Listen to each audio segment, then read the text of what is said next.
he was really into his health.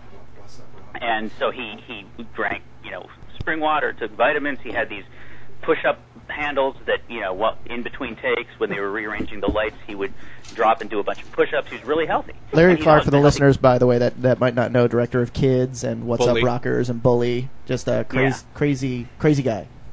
And he's always skateboarded. I mean, the man is, in his 60s, but he's always skateboarded, and so he's healthy anyway, but he was really into his health. And so one of the perks of being on the set, which Larry generously asked me, the writer in movies is not always invited to the set. Larry asked me to be on the set every day, which was great learning experience. Awesome. And there were Krispy Kreme donuts there. They would bring them in every day. So I'm sitting there eating I must have gained 20 pounds on this set. I was eating Krispy Kreme donuts like they're going out of style.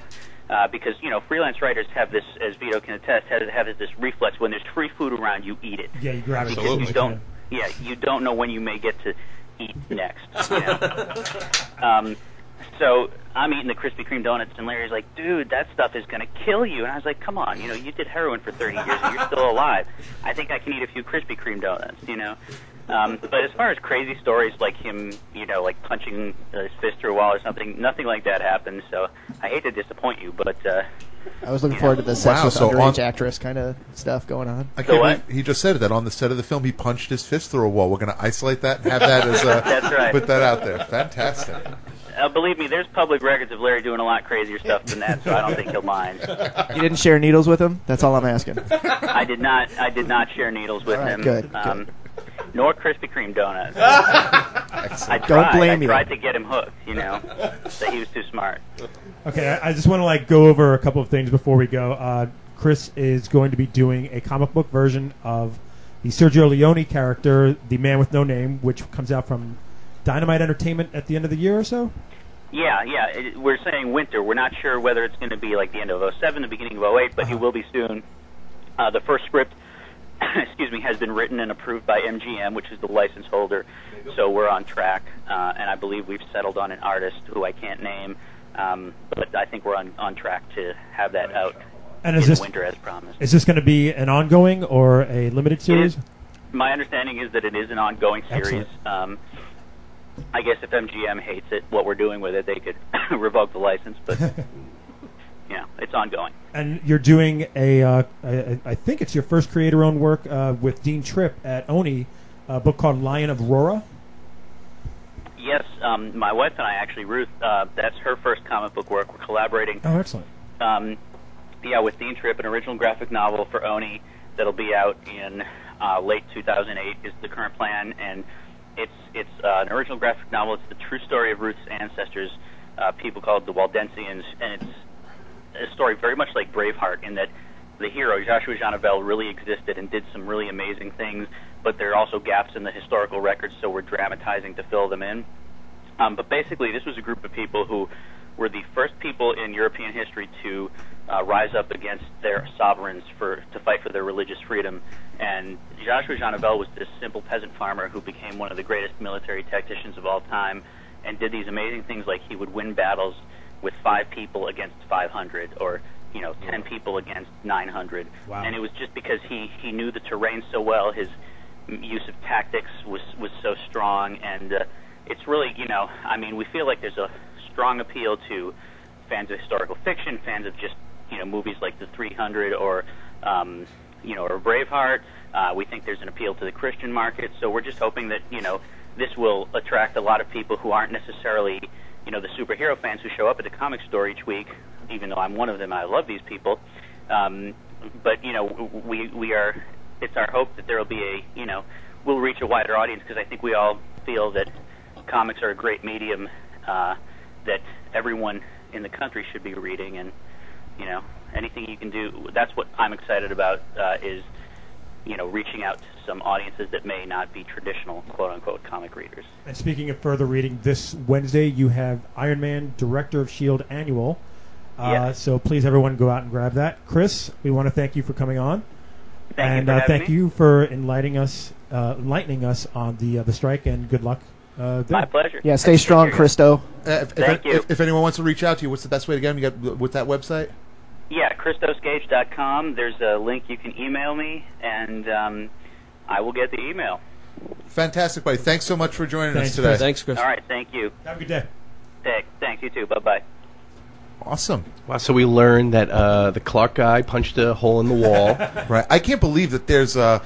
I can't believe there's like a Christian comic market. I never even knew that existed. Well, there's a Christian bookstore market, and a lot of people try to, like Archie's. That's where I first got exposed to Archie.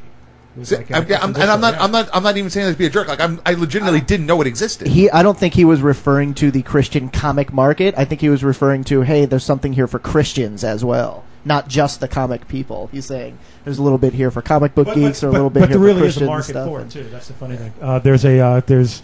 There's even a Muslim comic that just came out. As we also discuss on the news. And I learned to read by reading comics. That's how I learned to read. If you guys don't know anything about that, you got to check it out. Go to our message board. Go to the forum over at bestinshowradio.com. So glad he learned to read. I think the post is. I think the post was something. I'm on TV. I'm on TV. There you go. I don't even want to ruin it. What the line I just said? Just watch it. Watch the end is priceless. All you need to know is the big line that he says is, "I like turtles." Awesome. Man. Congratulations, talent producer. You came in here and produced right off the bat. Good job. I love it. What was I going to say? Also, just in case anybody wants to find out more about the strike, the website was unitedhollywood.com. So there you go. Yeah, the whole time, at one point, I actually got really angry during the interview, and Brian looked over at me like I wanted to fight, like what it was. And honestly, I was ready. I wish I could say that I was lying. I wanted to punch Ronald Reagan in the face while this conversation was happening. Why? Because he's the union breaker. Like his whole thing was trying to destroy the unions, and it just I just thought as listening to Chris talk, I wanted to punch Ronald Reagan. That's all I'll say. His big stance against like the airline, the tower operators. I forget what they called them. Tried to stand air traffic controllers. That's it. Yep. Oh, I remember that. Yeah. So awesome. But and he hated Jews, I think, right? No, I said reasons I don't like him. Oh my God! What? What? No, I prefer sneakers. Oh, you said Jew. Oh, wow, that could be interpreted wrong. Yikes!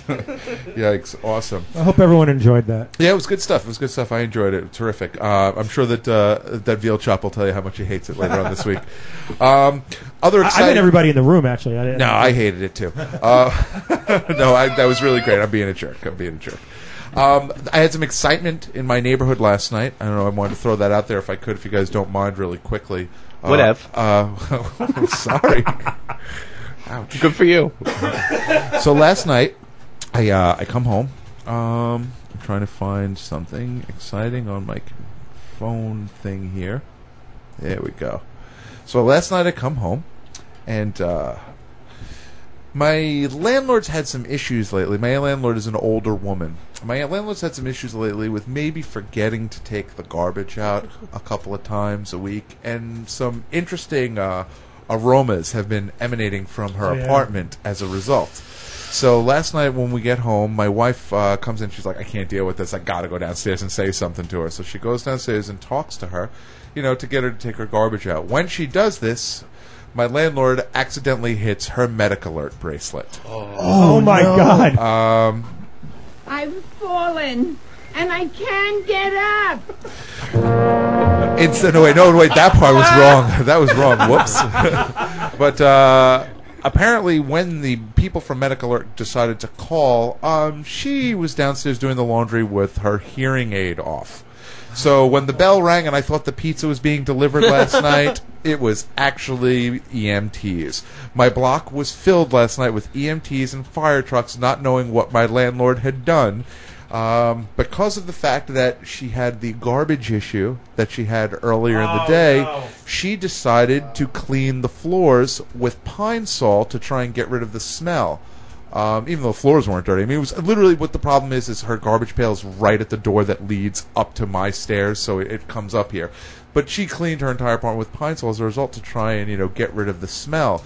So these EMTs are coming to the house thinking this woman passed out from the chemical smell that's overwhelming from the house.